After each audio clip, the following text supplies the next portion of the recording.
Hello guys and welcome. Today I will be talking about the extensive history of Nintendo, and I hope you will enjoy. Nintendo first started out as a card company in late 1889 by Fujiyama Yamaki. In 1956, Hijiro Yumikami, grandson of Fujiro Yumikami, visited the US to talk to the United States Playing Card Company. He found out that the US Playing Card Company, the biggest card company at the time, only had a small office.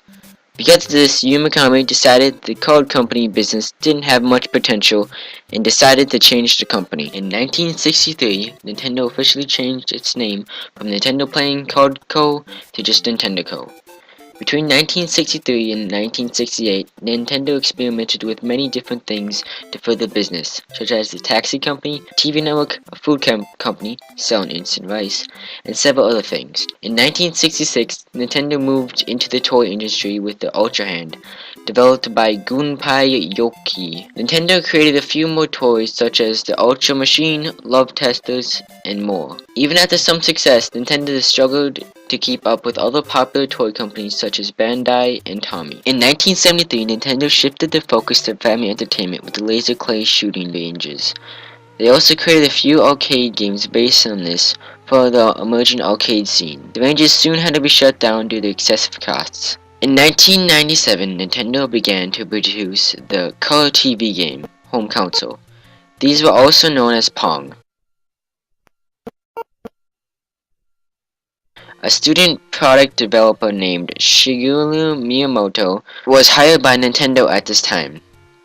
Miyamoto went on to create, direct, and produce some of Nintendo's most favorite video games and become one of the most recognizable figures in the video game industry. 1981 is when Nintendo was changed dramatically.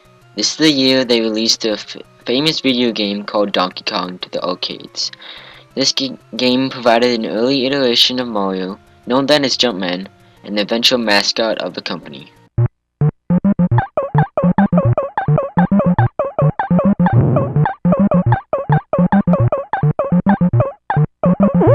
In 1979, Gunpei Yokoi thought of the idea of a handheld video game while observing a fellow bullet train commuter who passed the time by messing around with a portable calculator.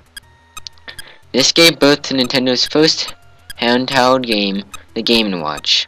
The first game on the Game & Watch was called Ball. Many different Game & Watch titles were released, including a Donkey Kong one. In 1983, Nintendo launched the Family Computer, also known as Famicom in Japan. 2 years later, a redesigned version of the system was released outside of Japan called the Nintendo Entertainment System, or the NES. Since Super Mario Bros. Was bundled with the NES, it helped it become one of the best-selling video games in history.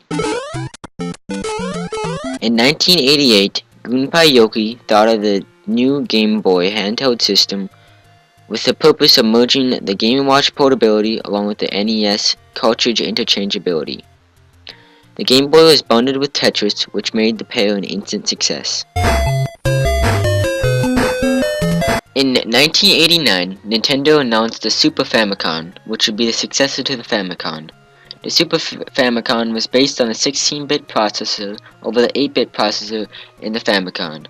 The system was released in 1990 in Japan and was released as the Super Nintendo Entertainment System, or the SNES, in 1991 in the US and 1992 in Europe. The main rival of the system was the Sega Genesis, which caused a console war between Nintendo and Sega in the early 1990s. In August 1993, Nintendo announced the NES successor featuring a 64-bit processor. This system was a joint venture between Nintendo and Silicon Graphics. The system was supposed to be released at the end of 1995 but was delayed due to unseen circumstances. Around this time, Nintendo announced that it sold 1 billion game cartridges worldwide, 1/10 of it being from the Mario franchise. Because of the fact that they sold so many cartridges, the new 64-bit system will be using cartridges instead of the new upgraded CDs that other competitors were using. In 1995, Nintendo wanted to create an affordable virtual reality console. They released the Virtual Boy in 1995. The Virtual Boy's red-colored graphics caused gameplay-inducing headaches. The Virtual Boy was an auto failure and was discontinued quickly. Because of this, Junpei Yoki retired from Nintendo.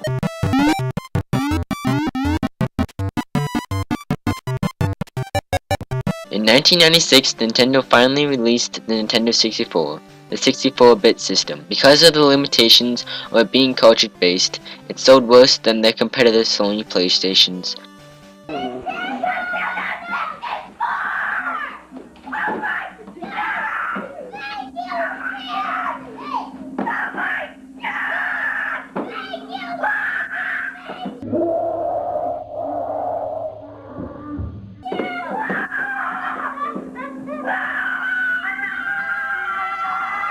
I think they're excited. In 1998, the successor to the Game Boy Color, was released. The system was backwards compatible with Game Boy and added the ability for games to be in color. In 2001, just 3 years after the release of the Game Boy Color, Nintendo announced the redesigned Game Boy Advance. It featured improved technical specifications similar to those of the SNES. The same year, Nintendo released the GameCube to not that great sales, and it failed to regain the market share lost by Nintendo 64. It was competing with Sony's PlayStation 2, Microsoft's Xbox, and Sega's Dreamcast. The GameCube was the first Nintendo console to use discs instead of cartridges. In 2004, Nintendo wanted to go in a new direction for video games by releasing the Nintendo DS. DS stands for dual screens and also has touchscreen capabilities. Nintendo was relying on the DS to do well in the market. If the DS was to fail, Nintendo might not be a company to this day because of the GameCube's failure. But thanks to titles such as Mario Kart DS and Nintendogs, DS became a success. The success of Nintendo's DS had a big influence on the new console that was coming out called the Nintendo Wii. In 2005, the last Game Boy was released called the Game Boy Micro, which was the smallest Game Boy but also the least successful. In the later half of 2006, Nintendo released the Wii as a backwards compatible successor to the GameCube. The remote motion controllers and the balance board on the Wii inspired several new game franchises, some targeted at entirely new market segments of casual and fitness gaming. At over 100 million units, the Wii is the best-selling home console for Nintendo. In 2011, Nintendo greatly expanded the DS legacy by releasing the Nintendo 3DS, based upon a glasses-free 3DS display. In 2012, Nintendo released the Wii U, based around a tablet-like controller, which sold a lot worse than expected when it was first console to support HD graphics. Thank you for watching, and if you enjoyed the video, please remember to comment, like, and subscribe, and I'll see you guys later. Bye bye now.